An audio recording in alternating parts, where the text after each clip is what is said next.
Hello friends, मैं हूं अर्जुन। इस वीडियो में बात करेंगे हम स्केचिंग के बारे में। स्केचिंग के बारे में मैं आपको बताऊंगा कुछ एडवांस के टिप्स, जो कि शेडिंग के बारे में और बाकी डिस्कशन होगी। और मैं आपको ये बता दूं, ये जो मैं पेंसिल यूज़ कर रहा हूँ ये चारकोल सॉफ्ट पेंसिल है। और ये जो मैं रेफरेंस चूज़ कर रहा हूँ ये पिंटरेस्ट ऐप से ली गई रेफरेंस है और जॉन फर्नांडिस की पेंटिंग है, राइट। मैं ये पेंटिंग क्यों चूज़ की है, इसका मैं स्केच क्यों बना रहा हूँ, ये मैं बाद में आपको बताता हूँ। पहले मैं आपको ड्राइंग के बारे में बता देता हूँ। ड्राइंग्स के काफ़ी सारे मेथड्स मैंने आपको बताए थे पिछली वीडियोस में, और यहाँ पे मैं आपको एक चीज़ और बता देता हूँ। जैसे आप जब भी कोई ड्राइंग बनाते हैं किसी भी रेफरेंस को लेके, तो आप एक आउट ऑफ फोकस रखें अपनी नज़र को। मतलब आप पूरी कंपोजिशन को देखिए, किस तरीके से उसने मैनेज किया गया है और क्या पोज है। फिर धीरे धीरे कोई एक टॉपिक, यानी कि एक चीज़ आपने ले ली। जैसे आपने हेड बना लिया, हेड का भी बेसिक बनाया, बाद में हम इसकी शेप कंप्लीट करेंगे। उसके अकॉर्डिंग हम बाकी की चीज़ों को देख रहे हैं कि इससे कितनी बड़ी या छोटी है। तो ज़्यादा मैं मिन गिन के नहीं बना रहा हूँ, यानी कि अगर आप स्टडी कर रहे हैं तो ज़्यादा बारीकियों में जाने की ज़रूरत नहीं होती। आपको सिर्फ उसको स्केच करना है, आपको समझना है, उसको स्टडी करना है कि किस तरीके से लाइनिंग लेनी है। जैसे ये एंगल है, अभी मैं एक एंगल यहाँ पे ले रहा हूँ, ठीक है। ये हल्का सा नीचे की तरफ है, जैसे उसे घुटने से पैर तक उसकी लाइनिंग जा रही है। एक यहाँ पे ले लिया, ठीक है। यानी कि आपको लाइन देखो बना के कि कहाँ पे सेट बैठ रही है, यहाँ से कितनी दूर जा रहा है, ठीक है। ये लाइनिंग फिट आ गई। तो आपको एंगल्स के अकॉर्डिंग काम करना होता है जब भी आप स्केचेस बनाते हैं। और शेडिंग के बारे में पहले बिल्कुल नहीं जाना, क्योंकि स्टार्टिंग में जब भी आप काम कर रहे हैं तो ज्योमेट्रिकल शेप ज़रूरी है, और उसके बाद जो एंगल आपके हैं वो जो मेन होते हैं, जितना भी आप उसको अच्छे से बना पाते हैं तो ड्राइंग आपकी परफेक्ट बनती जाएगी। उसके बाद आपने छोटी छोटी चीज़ों का ध्यान देना है, जैसे ये फोल्ड्स वगैरह हैं या फिर पैर कहाँ पे आ रहा है, उस चीज़ को मैनेज करना है। अभी जो पेंटिंग का बेस है यहाँ पे हल्का सा डाउन जा रहा है, राइट। जैसे पैर की लाइन है तो पैर की लाइन से हल्का सा यहाँ से नीचे की तरफ आ रहा है। कुछ फोल्ड्स हैं और बोल्ड स्ट्रोक्स दिए गए हैं, तो हम यहाँ पे रेंडरिंग में उसको कंप्लीट करेंगे। लेकिन सबसे पहले मैं आपको ड्राइंग्स के बारे में बता रहा हूँ। जैसे कुछ भी चीज़ें हैं जहाँ पे आपको फोकस आउट लग रही हैं, तो आप इस तरीके से पहले मैनेज करें, और जितना आसान हो सके उतना आसान बनाना है स्केच को। अगर आप पूरी पेंटिंग को देखेंगे, स्ट्रोक्स को देखेंगे, तो आपको नहीं पता चलेगा कि कहाँ से शुरू करना है, कहाँ से नहीं। तो यहाँ पे मैं हल्का सा डार्क वाली शेड्स को हल्का सा रेंडरिंग के सहारे एक टोन दे रहा हूँ, ताकि वहाँ पे हमें पता चले, एक सेहत मिल जाती है कि कौन सी चीज़ कहाँ पे कितनी डार्क लाइट है। और हल्की सी शेप बन जाती है जब भी आप ऐसे शेड करते हैं, ठीक है। तो ये ड्राइंग जो बिल्कुल माइनर बनी हुई है, उसी के ऊपर हम हल्की सी शेड कर रहे हैं, तो उसको साथ के साथ हल्का सा कंप्लीट करेंगे। मतलब आपकी जो शेडिंग है वो मैं कंप्लीट नहीं कर रहा हूँ, एक उसको शेप दे रहा हूँ। यानी कि आप लाइट एंड डार्क दो तरीक़ों से उसे बनाने की कोशिश कर रहे हैं। उसके बाद धीरे धीरे जैसे आप कंप्लीट करेंगे तो उसको हल्का सा और डार्क करेंगे। 2 या 3 शेड में काम करते हैं अगर हम स्केचेस बनाते हैं, ज़्यादा डिटेल में नहीं, लेकिन उसकी शेप देने के लिए 2 या 3 टोन्स देना ज़रूरी हो जाता है हमारे लिए। तो शेडिंग में इतना काम काफ़ी होता है जब भी आप स्केच कर रहे हैं। अभी देखो हल्की सी शेप हमारे सामने आ गई है। ये बहुत ही छोटा सा स्केच है, अगर आप पेंसिल को देखेंगे तो पता चल जाएगा कि कितना बड़ा साइज़ है इसका। तो उसके हिसाब से ये स्ट्रोक्स जो लगा रहा हूँ मैं थोड़े से बोल्ड रख रहा हूँ, ताकि आपको पता चले कि हम किस तरीके से उसको बना रहे हैं, ठीक है। लाइनिंग अगर दिखती रहती है स्केचेस में तो आपको पता चलता है कि कहाँ पे कैसे स्ट्रोक्स दिया गया है, कैसे किस तरीके से काम किया गया है। अगर मैं यहाँ पे मिक्सिंग टूल यूज़ करूँगा या फिर ब्लेंडिंग टूल्स जो होते हैं उसके साथ काम करूँगा, तो आपको नहीं पता चलेगा कि शुरू कहाँ से किया था, कहाँ से ख़त्म हो गया। तो इन चीज़ों का ज़्यादा मुझे लगता है कि स्ट्रोक्स में काम करना चाहिए। जब भी आप शेड करते हैं तो उसको मिक्स करने के बजाय आप उसको थोड़ा सा बोल्ड रखें, ताकि आपकी पेंसिल चले। जितनी आपकी पेंसिल स्टडी होगी तो स्ट्रोक्स अच्छे लगेंगे, आपके स्केच में ब्यूटी आती है।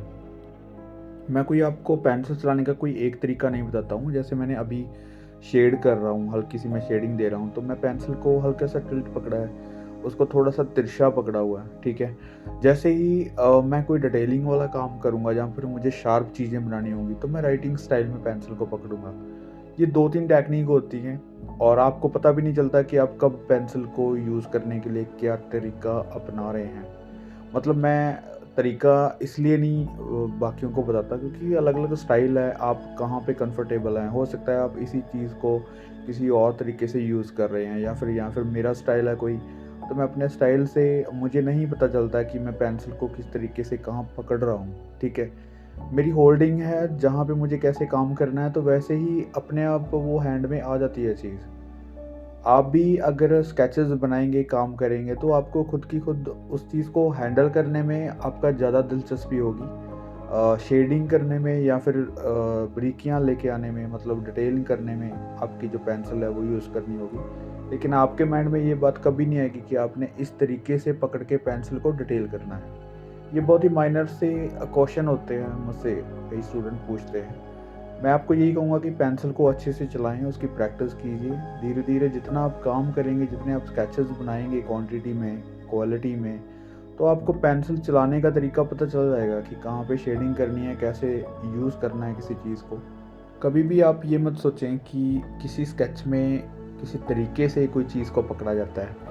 अभी देखो लाइट एंड शेड्स वहाँ पे दिख रही है, मैं हल्की सी शेड कर रहा हूँ। अभी पेंसिल को मैं राइटिंग स्टाइल में पकड़ा हुआ है, तो हल्की सी यहाँ पे डिटेल कर रहे हैं क्योंकि यहाँ पे फेस बहुत ही छोटा-सा है। तो उसकी डिटेल करने के लिए मैं तिरछी पेंसिल को नहीं पकड़ सकता, इसी तरीके से पकड़ सकता हूँ। राइटिंग स्टाइल में उसको हल्का-सा मैनेज कर सकते हैं। तो यही छोटे-छोटे सवाल होते हैं, जैसे शेडिंग कैसे करनी है, उसको हैंडल कैसे करना है। मैं आपको एक चीज़ और बता दूँ, जैसे मैं कोई भी इरेज़र या फिर एक्स्ट्रा टूल नहीं यूज़ करता हूँ कभी भी स्केचिंग में। हम स्टडी कर रहे हैं, सीख रहे हैं, तो गलत बनती है चीज़ें। स्टार्टिंग में ज़्यादा गलत बनती हैं, धीरे-धीरे वो गलतियाँ कम होती जाती हैं जैसे-जैसे हमें पता चलता है। गलतियाँ देखना बहुत ज़रूरी है, उनके ऊपर स्टडी करना बहुत ज़रूरी है। जो चीज़ नहीं आती उसको बार-बार बना के देखना बहुत ज़रूरी है। ये इम्पोर्टेंट रहता है हमारा। और मैं आपको एक चीज़ और बता दूँ, जैसे मैं ये चारकोल पेंसिल यूज़ कर रहा हूँ, तो काफ़ी स्टूडेंट के क्वेश्चन भी थे कि ये आप क्यों यूज़ करते हैं? तो मेरा ये मानना है कि मैं बार-बार पेंसिल यूज़ करने में बहुत ही मुझे तकलीफ़ होती है कि वो टूल उठाया, वो टूल उठाया। मेरा जो फ़ोकस रहता है वो एक ही बार में, अगर एक ही ब्रश हो, तो कई बार पेंटिंग काफ़ी बार ऐसा होता है कि पूरा पोर्ट्रेट एक ब्रश से, 2 ब्रश से ही बन जाता है। थर्ड ब्रश उठाने का टाइम ही नहीं मिलता कि उस चीज़ को उठा के हम यूज़ करें। मतलब आपको टूल अगर अच्छे से चलाना आता है तो बार-बार उसको चेंज करने की नौबत नहीं आती। मैं ये बोल रहा हूँ कि अगर आपने पेंसिल्स में 2B, 4B, 6B, 8B, 10B ऐसे पेंसिल्स रखी हुई हैं, आपको डार्क चाहिए, आपने पेंसिल चेंज की, तो मतलब कि आपकी स्किल तो नहीं चल रही ना, आप यूज़ कर रहे हैं टूल को, टूल काम कर रहा है, वहाँ पे आप काम नहीं कर रहे हैं। यहाँ पे जो स्किल है, मेरा मानना है कि मैं जो स्किल वाइज़ काम करने की कोशिश कर रहा हूँ, वो ये रहती है कि मैं एक टूल को लाइट भी चला रहा हूँ, डार्क भी चला रहा हूँ, मिडल टोन में भी लेके आ रहा हूँ। इसको यूज़ करने का मेरा अपना स्किल है, ठीक है? जो कोई टूल डार्क चलेगा वो तो डार्क चलेगा, आपका उसमें कुछ नहीं है। आप उसमें प्रेशर देंगे वो चलेगा डार्क, ठीक है? आपको लाइट चाहिए, आपने लाइट टूल उठाया, लेकिन आपकी स्किल वहाँ पे काम नहीं कर रही इतनी। आप सोचेंगे कि चारकोल पेंसिल बहुत मुश्किल है काम करना, लेकिन मुझे भी लगा था कि चारकोल सॉफ्ट वाली पेंसिल बहुत ही मुश्किल है। इसमें भी 2-3 वर्ज़न आते हैं, आपको सॉफ्ट मिलता है, हार्ड मिलता है, सॉफ्ट मिलता है। लेकिन आप बार-बार उसको यूज़ करते हैं कि पहले हार्ड से किया कि मुझे लाइट चाहिए, फिर डार्क किया। मतलब ऐसा कुछ नहीं है, आपकी स्किल के ऊपर काम करो। आपकी जो स्किल है उसको अच्छा करो। आपको इरेज़र आपसे दूर रखनी होगी। आपसे गलतियाँ होंगी, गलतियाँ होने दो। कितनी गलतियाँ होंगी, 10 स्केचेस गलत बनेंगे, 20 बनेंगे, 50 बन जाएँगे गलत। मैं बहुत ज़्यादा स्केचिंग कर चुका हूँ अभी तक, लेकिन फिर भी बहुत सारी गलतियाँ होती हैं। उस चीज़ को नेक्स्ट स्केच में देखा जाता है कि हमसे ये गलती हो गई है, कुछ चीज़ें। अभी मैं जो स्केच बना रहा हूँ तो इसमें भी बहुत सारी गलतियाँ होंगी, अगर हम आराम से बैठ के ड्राइंग बनाएँ, तो इसमें भी बहुत सारी गलतियाँ होंगी। लेकिन जो स्टडी है, स्टडी का एक मोटिव ही यही रहता है कि हम सीख रहे हैं वहाँ पे। और सीखते वक़्त आपको ये नहीं देखना कि आपसे गलत हो गया। आपने ये देखना है कि वहाँ पे गलती क्या है, इसको ठीक कैसे करना है। नेक्स्ट स्केच में ये गलती कम से कम हो। ये रहता है सीखने का सही मतलब। ठीक है, आपने जितने स्केचेस बनाए हैं उसमें से क्या सीखा है। आपने 20 बनाए हैं स्केचेस, तो आपको पता लगना चाहिए कि पहला स्केच कौन सा था, 10वां स्केच कौन सा है, अगर 20वां स्केच है तो वो कैसा है।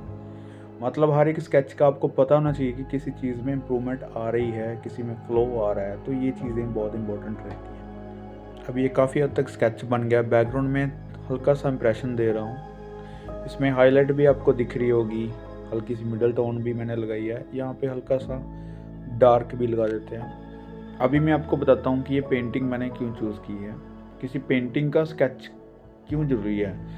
किसी भी पेंटिंग को आप ऑल ओवर देखते हैं तो एक पेंटिंग नज़र आती है, एक फीमेल फिगर नज़र आ रही है, बैकग्राउंड लैंडस्केप नज़र आ रहा है। लेकिन अगर आप स्केच बनाते हैं किसी चीज़ का, तो मैं बहुत सारी चीज़ों की स्टडी कर रहा हूँ। वो पेड़ दूर कैसे लग रहे हैं, कैसा कलर लगाया हुआ, यहाँ पे कैसे स्ट्रोक्स लगाए हुए हैं, कपड़ों पे किस किस टाइप के कलर्स लगाए गए हैं, कहाँ पे लाइट एंड शेड लगाई गई है, कौन सा कलर लगाया गया है, वैल्यू कितनी है उसकी।